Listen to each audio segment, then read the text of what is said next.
معزول کر دیے گئے تھے، لیکن اب دوبارہ عربوں کو جب سہارا ملا ہے، لیکن اب بھی انہوں نے کہیں اسلام قائم نہیں کیا۔ کوئی روس کا غلام رہا، کوئی امریکہ کا غلام رہا، کسی نے اس کا ساتھ دیا، کسی نے اس کا ساتھ دیا۔ تہذیب ہے تو مغربی، تمدن ہے تو مغربی، وضع میں تم ہو نصارہ تو تمدن میں ہنود۔ یہ مسلمان ہیں جنہیں دیکھ کے شرمائے یہود۔ یہی معاملہ جب ان کا ہوا تو اب اللہ تعالیٰ کی طرف سے ان کے اوپر وہ عذاب کی بھٹی گرم ہونے والی ہے۔ لیکن اس کے بعد پھر یہاں سے جائیں گے وہ جو ان کی مدد کریں گے، اور یہ ایلیا کو واپس لینے والے یہ مشرق سے چلنے والے لشکر ہوں گے۔ یہ اسی علاقے میں جب انقلاب آ جائے گا، یہ علاقہ خراسان اور پاکستان، جب یہاں نظام خلافت قائم ہوگا، یہاں سے اسلام کی توسیع ہوگی، اور یہاں سے جانب مشرق ہند اور جانب مغرب یہ جو یہودیوں کا سیلاب آ رہا ہے، ان دونوں کا مقابلہ کرنے کے لیے انشاءاللہ العزیز، ورنہ یہ اصابتان جو ہے ایک حدیث میں جمع کرنے کی کوئی اور حکمت ہو نہیں سکتی۔ یہاں سے فوجیں چلیں گی، سیاہ علم برآمد ہوں گے، اور کوئی طاقت انہیں روک نہ سکے گی، ان کا منہ پھیر نہ سکے گی، یہاں تک کہ وہ ایلیا حضور کے زمانے میں یروشلم کا نام تھا، یہاں تک کہ ایلیا میں جا کر نصب ہو جائے۔ گویا کہ یہ جو ہمارے ہاتھ سے نکلا ہے قبضے سے، پہلے بھی عربوں کے ہاتھوں سے نکلا تھا بیت المقدس، یروشلم، عرب واپس نہیں لے سکے تھے۔ کرد خون صلاح الدین ایوبی اس نے واپس لیا۔ عربوں میں دم نہیں رہا تھا، عیاشیوں کی وجہ سے کھوکھلے ہو چکے تھے۔ میں تجھ کو بتاتا ہوں تقدیر امم کیا ہے، شمشیر و ثنا اول، طاؤس و رباب آخر۔ یہی وجہ ہے کہ تقریباً 20 صدی کے بعد ان کی حکومت ختم۔ آشمارا حق بود در خون بارت برزمی بر زوال ملک مستعصم امیر المومنین۔ یہ ہوا کہ نہیں ہوا؟ جبکہ آئے ہیں تاتاری ہورڈز، اور جنہوں نے کہ آخری خلیفہ بنو عباس اسے محل میں سے نکالا، ایک کھال کے اندر لپیٹ کر، اور اپنے گھوڑوں کے سوؤں تلے کچل دیا۔ عرب ورنہ تو ہندوستان پہ کئی لشکر آئے ہیں، لیکن یہ کہ در حقیقت اسی وقت جبکہ عالم عرب میں وہ بھٹی دہکے گی، اسی وقت یہاں انقلاب آ چکا ہوگا۔ ایک طرف یہاں سے مدد کے لیے لشکر جائیں گے کہ جو مسلمان عرب جو ہیں ان کی مدد کریں گے، حضرت مہدی کے جھنڈے تلے لڑیں گے، حضرت مہدی کی حکومت کو مستحکم کریں گے، جو اتعون علی المہدی۔ دوسری طرف وہ ہندوستان کی طرف پیش قدمی کریں گے، اور یہیں سے جیسے اس وقت سیلاب نکلا تھا جزیرہ نما عرب سے، ایک داہنی طرف ایک بائیں طرف، ایران، افغانستان، ترکستان، ادھر مصر، لیبیا، الجزائر، مراکش، موریطانیہ، اسی طریقے سے انشاءاللہ اسی علاقے سے اس کا آغاز ہوگا اور بات آگے بڑھے گی۔ تو غد اثر حاصل کیا ہے؟ یہ ہونا ہے، پچھلے آثار ثابت کر رہے ہیں کہ ہونا ہے، حضور کی احادیث بتا رہی ہے کہ یہی سے ہونا ہے۔ ہوا صرف یہ ہے ہم بھٹک گئے، ہمیں اپنی منزل یاد نہ رہی۔ میں تو بہرحال ان لوگوں میں سے ہوں جنہوں نے نعرے لگائے تھے پاکستان کا مطلب کیا، لا الہ الا اللہ۔ میں سن 46 میں یہاں حبیبیہ ہال میں قائد اعظم نے مسلم اسٹوڈنٹ فیڈریشن کے جس اجلاس کو خطاب کیا تھا، ضلع حصار سے جو 2 ڈیلیگیٹ آئے تھے ان میں سے ایک میں تھا۔ میں نے بہرحال اس تحریک میں بھی حصہ لیا ہے، ایک ننھے کارکن کی حیثیت سے لیا ہے، پھر حالات کو بدلتے اپنے آنکھوں سے دیکھا ہے۔ ہم کہاں سے کہاں جا پہنچے ہیں۔ ضرورت صرف اس بات کی ہے کہ آج ہمارا حال یہ ہے، ہماری قیادت، ہماری سیاست ان لوگوں کے ہاتھ میں ہے کہ وہ فریب خوردہ شاہی کے پلاہو کرگسوں میں اسے کیا خبر کہ کیا ہے، تب وہ تاب جاویدانہ۔ ان کی تہذیب مغربی، ان کی ذہنیت مغربی، ان کی وضاقتہ مغربی، ان کا تمدن مغربی، ان کی سوچ مغربی، ان کے سارے اطوار مغربی۔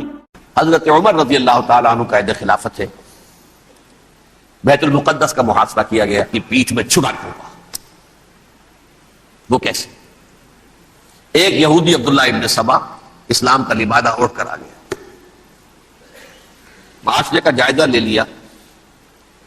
ان میں بنو ہاشم اور بنو امیہ میں جو پرانی کشاکش تھی اس کے کچھ نہ کچھ جراثیم باقی ہیں، اگر ان کو ذرا بھڑکا دے تو مسلمانوں میں انتشار پیدا ہو جائے۔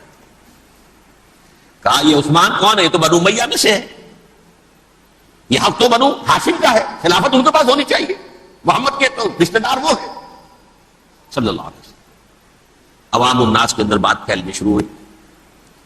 پھر ایک بڑی سازش کے انداز میں حضرت عثمان کے خلاف پروپیگنڈا، حضرت عثمان کے جو عاملین تھے، گورنر تھے، ان کے خلاف پروپیگنڈا، اور ایسی ہوشیاری کرتے تھے کہ کوفے میں کوفے کے حاکم کے خلاف کچھ نہیں کہنا، اجی مصر میں یہ ہو رہا ہے، اجی شام میں یہ ہو رہا ہے، اجی یہ جو عثمان ہے وہ یہ کر رہا ہے، یہ ظلم ہو رہا ہے، یہ لوٹ مار ہو رہی ہے، یہ خیانتیں ہو رہی ہیں۔ اب نہ تو اس زمانے میں مینز آف کمیونیکیشن، کیسے تصدیق کریں؟ افواہیں تو آپ آج کراچی کے اندر شروع ہو جائے تو پتہ نہیں چل سکتا کسی کو کہ کیا اس میں صداقت ہے کیا جھوٹ ہے۔ اور بری بات جو ہے فطرت انسانی کی کمزوری ہے، وہ فوراً قبول کرتا ہے، کسی کے بارے میں اچھی بات ماننے کو تیار نہیں ہوتا، لیکن بری بات تو فوراً تیار۔ بہرحال یہ فتنہ انہوں نے اٹھایا، حضرت علی کی الوہیت کا فتنہ اٹھایا، حضرت عثمان کے خلاف الفتنۃ الکبریٰ برپا کیا، حضرت عثمان شہید ہوئے۔ اس کے بعد 5 برس تک مسلمان ایک دوسرے کی گردنیں کاٹتے رہے، باہمی خانہ جنگی ہوئی، امت کو وہ زخم لگایا ہے جو آج تک جس سے خون رس رہا ہے۔ یہ شیعان عثمان اور شیعان علی تھے جو بعد میں پھر سنی اور شیعہ ہو، اور آج تک فتنہ کس نے جگایا؟ ایک عبداللہ ابن سبا یہودی اور اس کے کارندے، شیطان کا ایجنٹ، اور انسانوں میں سے بھی اس کے جو بھی حواریین تھے اور شیطانوں کے اندر سے بھی تھے، انہوں نے بھی اس آگ کو بھڑکایا۔ یہ آپ سوچ لیجئے کہ یہ کس نے وہ زخم لگایا؟ یہودی۔ اگلا دور آیا، خلافت راشدہ ختم ہوئی، بنو امیہ کا بھی دور کافی گزر گیا۔ طارق ابن زیاد 712 عیسوی میں حملہ کرتے ہیں اسپین پر۔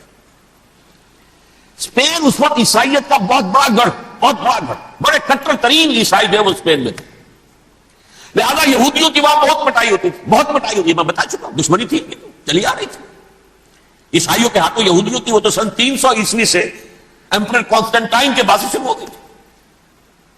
اس حوالے سے یہودیوں نے اس وقت چالاکی یہ برتی، کچھ راستے واسطے بتائے، کچھ مدد کی طارق ابن زیاد کی۔ طارق ابن زیاد نے انہیں اپنا محسن سمجھا، ہسپانیہ فتح ہو گیا تو یہودی چونکہ محسنین کی فہرست میں آ چکے تھے، انہیں بہت اقتدار نصیب ہوا، بڑی سپورٹ مسلمانوں نے دی۔ ان کے بڑے بڑے علماء نے اسی دور کے اندر پیدا ہوئے، بڑے بڑے تھنکرز ان کے اسی دور میں پیدا ہوئے۔ بن گوریون جو کہ ایک وزیر اعظم تھا اسرائیل کا، اس نے یہ لکھا اپنی کتاب میں، Muslim Spain was the golden era of our diaspora. وہ ڈائسپورا جو 70 عیسوی سے شروع ہوا تھا اور 1917 عیسوی تک جاری رہا ہے، اس میں سے گولڈن ایرا ہمارا جو تھا وہ مسلم اسپین تھا، ہسپانیہ میں بیٹھ کر ہم نے عیش کیے۔ لیکن وہاں سے انہوں نے اور جو کچھ کیا، یہ تو داستان کے جو بہت سے گوشے ہیں، لیکن میں جس اسٹریٹ لائن میں چل رہا ہوں اس کے اعتبار سے ایک بات سمجھ لیجیے، وہاں بیٹھ کر انہوں نے اب عیسائیت کی پیٹھ میں چھڑا گھونپا، پروٹیسٹنٹ مذہب پیدا کیا، تقسیم کر دیا، جیسے شیعہ سنی کی تقسیم، عبداللہ ابن سبا، رومن کیتھولک اور پروٹیسٹنٹ کی تقسیم، یہودی علماء۔ ہوتا کیا تھا، ہسپانیہ کی یونیورسٹیاں ہیں، کارڈووا میں ہے، ٹولیڈو میں ہے، گریناڈا میں ہے، غرناطہ، قرطبہ، تولیتلا، اور وہاں آتے تھے لوگ، فرانس سے چلے آ رہے ہیں نوجوان پڑھنے کے لیے، جرمنی سے چلے آ رہے ہیں، اٹلی سے چلے آ رہے ہیں، 3 ہی ملک قریب ترین پڑھتے ہیں سینٹرل جو یورپ کے ہیں۔ یہاں پر جو ہے وہ اسلام جو نور پھیلا رہا تھا اس سے بھی مستفیض ہوئے، جہالت کے جو ہے پردے ان کے وہ چھٹے، اس کے ساتھ ہی وہ یہودی وہاں ان کے اندر جو جراثیم داخل کر رہے تھے وہ اس عیسائیت کے خلاف بغاوت تھی جو اس وقت دنیا میں۔ اب میں آپ کو ذرا اس جو انسانوں میں سے انسان دشمنی کا جن کا سب سے بڑا رول ہے، میں ان کی 2000 سالہ تاریخ کا آپ کے سامنے نقشہ رکھنا چاہتا ہوں۔ ان 1400 سال کا تو میں نے صرف 4 آپ کو پوائنٹس بتائے، موسیٰ سے عیسیٰ تک 1400 برس علیہ الصلوۃ والسلام، 2 مرتبہ عروج، 2 مرتبہ زوال، اشیریوں کے ہاتھوں پٹوائی، بابلیوں کے ہاتھوں پٹانا، گریکس کے ہاتھوں مرمت، رومنس کے ہاتھوں مرمت۔ یہ جو 2000 سال ہیں، کیونکہ اب تو ظاہر بات ہے 21ویں صدی شروع ہو گئی، 20 صدیاں حضرت مسیح کو پوری ہو گئی۔ پہلی بات نوٹ کیجئے، حضرت مسیح کی پیدائش ہے سن 1 قبل مسیح۔ یہ نکتہ آپ نے کبھی سنا ہے یا نہیں؟ جب ملینیم کا سلسلہ شروع ہوا تھا پچھلے سال تو میں نے بیان کر دیا تھا کہ ایک عجیب حساب کے اندر انہوں نے غلطی کی ہوئی ہے۔ حضرت مسیح کی پیدائش ہوئی 25 دسمبر کو، سن انہوں نے شروع کر دیا، جو اس کے بعد جنوری آئی تو پہلا سال شروع ہو گیا۔ اگر جنوری سے پہلا سال شروع ہوا تو یہ 6 دن جو ہے تو اس کے پچھلے سال میں تھے، لہذا کہا جائے گا کہ Jesus Christ was born 1 year before Christ BC۔ تو 1 قبل مسیح میں حضرت مسیح کی پیدائش ہوئی۔ یہ آخری اسرائیلی نبی اور رسول. یہودی علماء کی مخالفت، دشمنی، سولی پر چڑھوا دینا میں بیان کر چکا ہوں. سن 33 عیسوی میں جبکہ حضرت مسیح کی عمر 33 برس تھی، اللہ تعالیٰ نے انہیں زندہ آسمان پر اٹھا لیا، لیکن یہودیوں نے اپنے خیال کے مطابق انہیں سولی پر چڑھوا دیا، ان کی موت واقع ہو گئی. اگرچہ اس کے بعد یہ اختلاف ہے ان میں، یہودی کہتے ہیں وہ سولی پر چڑھ گیا، ختم ہوا، مر گیا. عیسائی کہتے ہیں نہیں، انتقال ہوا ہے مسیح کا صلیب پر، لیکن پھر وہ دوبارہ زندہ ہو گئے ہیں. ان کی لاش ایک غار میں رکھ دی گئی تھی، وہاں ریزریکشن ہو گیا، ان کا باعث بعد الموت وہیں ہو گیا، اور پھر انہیں اللہ نے زندہ آسمان پر اٹھا لیا. تو ہمارے اور عیسائیوں کے درمیان نوٹ کر لیجئے، یہ چیز مشترک ہے کہ حضرت مسیح آسمان پر زندہ اٹھائے گئے. فرق کیا ہے؟ وہ سمجھتے ہیں کہ سولی دیے گئے، سولی پر مرے، پھر زندہ ہوئے، پھر گئے. ہم سمجھتے ہیں کہ نہیں، وما صلبوہ وما قتلوہ، انہوں نے نہ صلیب دے سکے انہیں اور نہ انہیں قتل کر سکے، بل رفع اللہ الیہ، اللہ نے اٹھا لیا. پھر ہمارا اور یہ اس کا عیسائیوں کا ایک اور اتفاق ہے، سیکنڈ کمنگ آف جیسس، حضرت مسیح دوبارہ آئیں گے. یہ عیسائیوں کا بھی عقیدہ ہے اور ہمارا بھی. بہرحال تو جیسا کہ میں نے عرض کیا کہ اس وقت یہ عذاب استیصال، عذاب اکبر کے مستحق ہو چکے تھے، لیکن اللہ نے ان کی مدت دراز کی ہے. لیکن ان پر دنیاوی عذاب کا ایک کوڑا جو ہے اللہ تعالیٰ کی طرف سے اسی وقت برسا. دنیاوی عذاب دنیا میں رہتے ہوئے ختم نہیں کیا. 37 برس بعد حضرت مسیح کے رفع سماوی کے 37 برس بعد سن 70 میں یہودیوں نے بغاوت کی رومیوں کے خلاف. رومی ٹائٹس جنرل تھا ایک، اس نے پھر جو حملہ کیا ہے، 1,33,000 یہودی ایک دن میں قتل کیا یروشلم میں، اور ہیکل سلیمانی گرا دیا. وہ ہیکل پہلے بھی گرا تھا، پہلے 1400 سال کے دوران میں بھی نبوکدنضر نے گرایا تھا، لیکن پھر اس کے 150 سال بعد انہوں نے دوبارہ بنا لیا تھا، اس لیے وہ اسے سیکنڈ ٹیمپل کہتے ہیں. پہلا ٹیمپل جو حضرت سلیمان نے بنایا تھا، نبوکدنضر نے گرا دیا 587 قبل مسیح میں، پھر دوبارہ انہوں نے 150 سال کے بعد بنا لیا. وہ اس تاریخ کا حصہ ہے، میں نے جس کے بارے میں آپ کو تفصیل نہیں بتائی. اس میں یہ ہوا سن 70 میں وہ گرا دیا گیا، وہ آج تک گرا پڑا ہوا ہے. نمبر 2، یہ کہہ دیا گیا کہ یہودیوں اس ارض فلسطین سے نکل جاؤ، تم یہاں نہیں رہ سکتے. لہذا جس کا جہاں سینگ سمایا چلا گیا، یورپ میں چلے گئے، ایشیا میں آ گئے، عرب میں آ گئے. یہ 3 قبیلے جو رات بھی میں نے عرض کیا تھا، بنو قینقاع، بنو نذیر اور بنو قریظہ، یہ وہاں سے آ کے مدینے میں آباد ہو گئے. جس کا جہاں سینگ سمایا، افریقہ میں، ہندوستان میں، جہاں چلے گئے. ڈایاسپورا اسے کہتے ہیں، وہ آپ نوٹ کر لیجیے اس لفظ کو، ڈایاسپورا. ہمارا دور انتشار، جبکہ ہمیں ہماری اصل سرزمین تو فلسطین ہے، حضرت ابراہیم کا مسکن، حضرت اسحاق، حضرت یعقوب کا مسکن فلسطین، یہ ہے ہماری اصل جاگیر، یہ تو ہماری جدی پشتی جاگیر ہے. لیکن یہاں سے نکال دیے گئے سن 70 عیسوی میں، اور وہاں سے لے کے 1917 تک ان کا ڈایاسپورا جاری رہا. یہ دور انتشار ہے. اس دور انتشار کے اب چند حصے ہیں جس کو میں چاہتا ہوں کہ آپ علیحدہ علیحدہ سمجھ لیں. دور انتشار کا جو پہلا جو ہے تقریباً 300 برس، رومی حکمران تھے، وہ یہودیوں کے بھی دشمن تھے اور عیسائیوں کے بھی دشمن تھے. عیسائی اور یہودی ایک دوسرے کے بھی دشمن تھے، لیکن رومی سمجھتے تھے کہ یہ ایک ہی تھیلی کے چٹے بٹے ہیں. رومیوں کے نزدیک عیسائی بھی یہودیوں ہی کا ایک فرقہ تھے، کوئی علیحدہ مذہب تو تھا ہی نہیں. لہذا رومی جو ہیں، رومنز، وہ ان دونوں کو ستاتے تھے، مارتے تھے، اور یہ آپس میں لڑتے تھے. یہودی عیسائیوں کو مارتے تھے، عیسائی یہودیوں کو مارتے تھے. یہ ہے 300 برس تک کی تاریخ. سن 300 عیسوی میں کیا ہوا؟ ایک معجزہ ہو گیا. بہت عظیم ایمپرر کانسٹینٹائن، قسطنطین اعظم، رومن ایمپررز میں سے بہت بڑا ایمپرر، وہ عیسائی ہو گئے.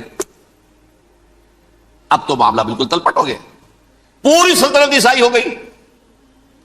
اب عیسائیوں کے عیش ہو گئے اور یہودیوں پہ مار پڑنی شروع ہوئی. اب عیسائیوں کا آپ خود سوچئے کہ جنہیں وہ خدا بنا بیٹھے ہیں، خدا کا بیٹا قرار دے رہے ہیں، ان کے قاتل کون؟ یہودی بدماش. لہذا ان کی وہ پٹائی شروع ہوئی ہے یورپ میں، پوری رومن امپائر میں انہیں ذلیل کیا گیا. شہروں میں آمد بند، علیحدہ رہو، گھیٹوز کے اندر رہو. یہودی کا نام جو ہے وہ گالی بن گیا، جیسے آج بھی یہودی گالی کہتے ہیں، جیسے خنزیر کا لفظ. آخر وہ بھی اللہ کی مخلوق ہے، لیکن آپ کو معلوم ہے کوئی شخص زبان پر نام نہیں لانا چاہتا خنزیر کا، سور کا. ہے تو مخلوق، وہ بھی ایک حیوان ہے. ایسے ہی یہ ہے یہودی گالی، جھوٹ گالی. لہذا ایک طرف تو ان دونوں کے درمیان دشمنی، جس کو قرآن کہتا ہے وَأَغْرَيْنَا بَيْنَهُمُ الْعَدَاوَةَ وَالْبَغْضَاءَ، ہم نے ان کے مابین دشمنی جو ہے پیدا کر دی. اور جب یہ پوری سلطنت عیسائی ہو گئی تو قافیہ تنگ ہو گیا یہودیوں کا. اب آئیے 571 عیسوی، یعنی جبکہ ڈائسپورا کو کتنا عرصہ ہو چکا تھا؟ 500 برس.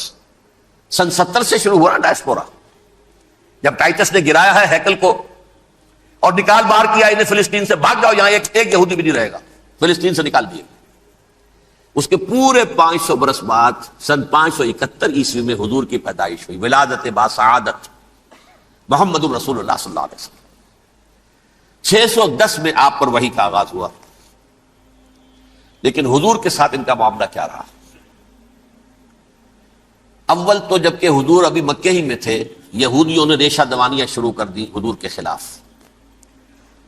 قریش مکہ کو سکھاتے تھے، پڑھاتے تھے، ان سے یہ پوچھو، ان سے یہ پوچھو، یہ اس طرح تنگ کرو، ان سے یہ امتحان لو، یہ آپ کے علم میں ہے.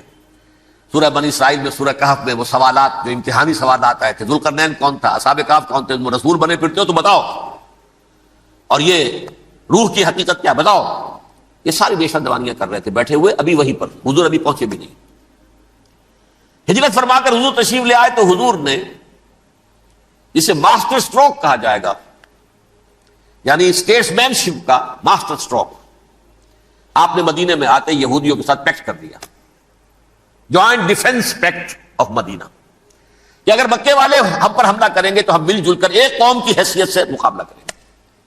یہ میثاق مدینہ کہلاتا ہے، جس کے بہت غلط معنی پہنائے جا رہے ہیں آج کل. بہرحال میں موضوع میرا چونکہ یہ نہیں، میں ادھر نہیں جاؤں گا. لیکن ہوا کیا؟ ہر مرتبہ یہ خیانت کے مرتکب ہوئے، ان نے جو عہد کیے تھے ان سے پھرے، اندر ہی اندر سازش، ریشہ دوانی، حضور کی بدترین دشمنی.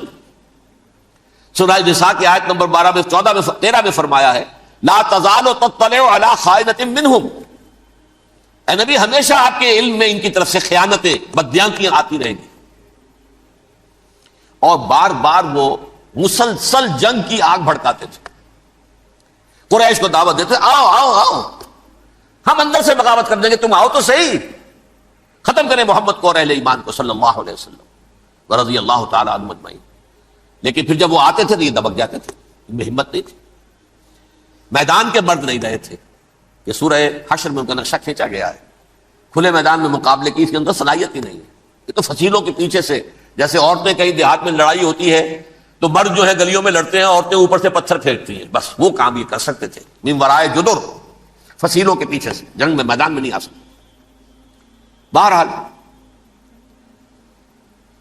قرآن مجید میں ہے یہ سورہ مائدہ کی آیت نمبر 64 کلما اوقدوا نارا للحرب اطفاها اللہ. اکثر و بیشتر مواقع پر تو یہ جب آگ بھڑکاتے تھے جنگ کی، اللہ اسے بجھا دیتا تھا. لیکن بہرحال اس کے باوجود جنگیں ہوئی، غزوہ بدر، غزوہ احد ہوئی کہ نہیں؟ یہ ساری اس اصل شرارت میں. اور اس کے نتیجے میں حضور نے پھر ایک ایک کر کے 3 قبیلوں کو سزا دی. غزوہ بدر کے فوراً بعد بنو قینقاع نکالے گئے مدینے سے، غزوہ احد کے فوراً بعد بنو نذیر نکالے گئے، اور غزوہ احزاب کے بعد بنو قریظہ نکال دیے گئے.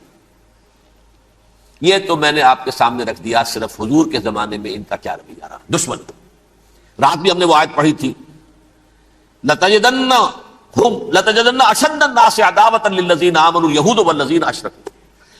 اہل ایمان کی دشمنی میں شدید ترین تم پاؤ گے یہودیوں کو اور مشرکین. مشرکین بھی بعد میں ہے، پہلے یہودی.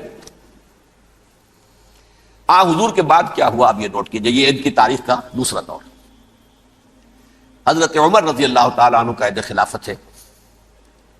بیت المقدس کا محاصرہ کیا گیا، فصیل بڑی اونچی، شہر اندر سے سیلف سفیشینٹ. اللہ ابن سبا اسلام کا لبادہ اوڑھ کر آ گیا، معاشرے کا جائزہ لے لیا. ان میں بنو ہاشم اور بنو امیہ میں جو پرانی کشاکش تھی اس کے کچھ نہ کچھ جراثیم باقی ہیں. اگر ان کو ذرا بھڑکا دے تو مسلمانوں میں انتشار پیدا ہو. کہا یہ عثمان کون ہے؟ یہ تو بنو امیہ میں سے ہے، یہ حق تو بنو ہاشم کا ہے، خلافت ان کے پاس ہونی چاہیے، محمد کے تو رشتہ دار وہ ہے صلی اللہ علیہ وسلم. عوام الناس کے اندر بات پھیلنی شروع ہوئی. پھر ایک بڑی سازش کے انداز میں حضرت عثمان کے خلاف پروپیگنڈا، حضرت عثمان کے جو عاملین تھے، گورنر تھے، ان کے خلاف پروپیگنڈا، اور ایسی ہوشیاری کرتے تھے کہ کوفے میں کوفے کے حاکم کے خلاف کچھ نہیں کہنا. اجی مصر میں یہ ہو رہا ہے، اجی شام میں یہ ہو رہا ہے، اجی یہ جو عثمان ہے وہ یہ کر رہا ہے، یہ ظلم ہو رہا ہے، یہ لوٹ مار ہو رہی ہے، یہ خیانتیں ہو رہی ہیں. اب نہ تو اس زمانے میں مینز آف کمیونیکیشن، کیسے تصدیق کریں؟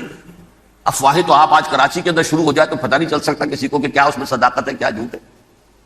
اور بری بات جو ہے فطرت انسانی کی کمزوری ہے، وہ فوراً قبول کرتا ہے. کسی کے بارے میں اچھی بات ماننے کو تیار نہیں ہوتا، لیکن بری بات تو فوراً تیار. بہرحال یہ فتنہ انہوں نے اٹھایا، حضرت علی کی الوہیت کا فتنہ اٹھایا، حضرت عثمان کے خلاف الفتنۃ الکبریٰ برپا کیا. حضرت عثمان شہید ہوئے. اس کے بعد 5 برس تک مسلمان ایک دوسرے کی گردنیں کاٹتے رہے، باہمی خانہ جنگی ہوئی. امت کو وہ زخم لگایا ہے جو آج تک جس سے خون رس رہا ہے. یہ شیعان عثمان اور شیعان علی تھے جو بعد میں پھر سنی اور شیعہ ہو، اور آج تک. فتنہ کس نے جگایا؟ ایک عبداللہ ابن سبا یہودی اور اس کے کارندے، شیطان کا ایجنٹ، اور انسانوں میں سے بھی اس کے جو بھی حواریین تھے اور شیطانوں کے اندر سے بھی تھے، انہوں نے بھی اس آگ کو بھڑکایا. یہ آپ سوچ لیجئے کہ یہ کس نے وہ زخم لگایا؟ یہودی. اگلا دور آیا، خلافت راشدہ ختم ہوئی، بنو امیہ کا بھی دور کافی گزر گیا. طارق ابن زیاد 712 عیسوی میں حملہ کرتے ہیں اسپین پر. اسپین اس وقت عیسائیت کا بہت بڑا گڑھ، بڑے کٹر ترین عیسائی جو ہے وہ اسپین میں تھے. لہذا یہودیوں کی وہاں بہت پٹائی ہوتی تھی، بہت پٹائی ہوئی. میں بتا چکا، دشمنی تھی ان کی تو چلی آ رہی تھی عیسائیوں کے ہاتھوں یہودیوں کی. وہ تو سن 300 عیسوی سے ایمپرر کانسٹنٹائن کے بعد سے شروع ہو گئی تھی. اس حوالے سے یہودیوں نے اس وقت چالاکی یہ برتی، کچھ راستے واسطے بتائے، کچھ مدد کی طارق ابن زیاد کی. طارق ابن زیاد نے انہیں اپنا محسن سمجھا. ہسپانیہ فتح ہو گیا تو یہودی چونکہ محسنین کی فہرست میں آ چکے تھے، انہیں بہت اقتدار نصیب، بڑی سپورٹ مسلمانوں نے دی. ان کے بڑے بڑے علماء جو اسی دور کے اندر پیدا ہوئے، بڑے بڑے تھنکرز ان کے اسی دور میں پیدا ہوئے. بن گوریون جو کہ ایک وزیر اعظم تھا اسرائیل کا، اس نے یہ لکھا ہے اپنی کتاب میں، Muslim Spain was the golden era of our diaspora. وہ ڈائسپورا جو 70 عیسوی سے شروع ہوا تھا اور 1917 عیسوی تک جاری رہا ہے، اس میں سے گولڈن ایرا ہمارا جو تھا وہ مسلم اسپین تھا. ہسپانیہ میں بیٹھ کر ہم نے عیش کیے. لیکن وہاں سے انہوں نے اور جو کچھ کیا، یہ تو داستان کے بہت سے گوشے ہیں، لیکن میں جس اسٹریٹ لائن میں چل رہا ہوں اس کے اعتبار سے ایک بات سمجھ لیجیے. وہاں بیٹھ کر انہوں نے اب عیسائیت کی پیٹھ میں چھرا گھونپا، پروٹیسٹنٹ مذہب پیدا کیا، تقسیم کر دیا. جیسے شیعہ سنی کی تقسیم، عبداللہ ابن سبا. رومن کیتھولک اور پروٹیسٹنٹ کی تقسیم، یہودی علماء. ہوتا کیا تھا؟ ہسپانیہ کی یونیورسٹیاں ہیں، کارڈووا میں ہے، ٹولیڈو میں ہے، گریناڈا میں ہے، غرناطہ، قرطبہ، تولیتلا. اور وہاں آتے تھے لوگ، فرانس سے چلے آ رہے ہیں نوجوان پڑھنے کے لیے، جرمنی سے چلے آ رہے ہیں، اٹلی سے چلے آ رہے ہیں. 3 ہی ملک قریب ترین پڑھتے ہیں سینٹرل جو یورپ کے ہیں. یہاں پر جو ہے وہ اسلام جو نور پھیلا رہا تھا اس سے بھی مستفیض ہوئے. جہالت کے جو ہے پردے ان کے وہ چھٹے. اس کے ساتھ ہی وہ یہودی وہاں ان کے اندر جو جراثیم داخل کر رہے تھے، وہ اس عیسائیت کے خلاف بغاوت تھی جو اس وقت دنیا میں عیسائیت اس وقت تھی. پوپ کا راج تھا دنیا میں اس وقت. یورپ میں جو عیسائیت تھی اس میں ایک طرف بادشاہ تھے، لیکن بادشاہوں کی حیثیت وہاں پر یوں سمجھ لیجئے کٹ پتلیوں کی تھی. اصل قوت پوپ کے ہاتھ میں تھی. اور پوپ کو انہوں نے جیسے قرآن نے کہا اتخذوا احبارهم ورهبانهم اربابا من دون اللہ، کیونکہ سینٹ پال نے شریعت موسوی ساقط کر دی تھی تو اب شریعت تھی ہی نہیں. پوپ کو اختیار تھا جس چیز کو چاہے حلال قرار دے دے، جس چیز کو چاہے حرام قرار دے دے. اتخذوا احبارهم ورهبانهم اربابا من دون اللہ. انہوں نے کہا صاحب یہ پوپ کس بلا کا نام ہے، یہ بھی انسان ہے. بات تو ٹھیک تھی نا. اصل حیثیت تو کتاب کی ہونی چاہیے، ڈیوائن بک، دی ریویلڈ اسکرپچر. لہذا یہ کتاب ہر شخص پڑھ سکتا ہے. کوئی پوپ کے باپ کو جو ہے کوئی اس کے لیے پروپرائٹری رائٹس تو نہیں ہے کہ صرف پوپ پڑھ سکتا ہے یا پادری پڑھ سکتے ہیں. ہم بھی پڑھ سکتے ہیں، ہم بھی سمجھ سکتے ہیں.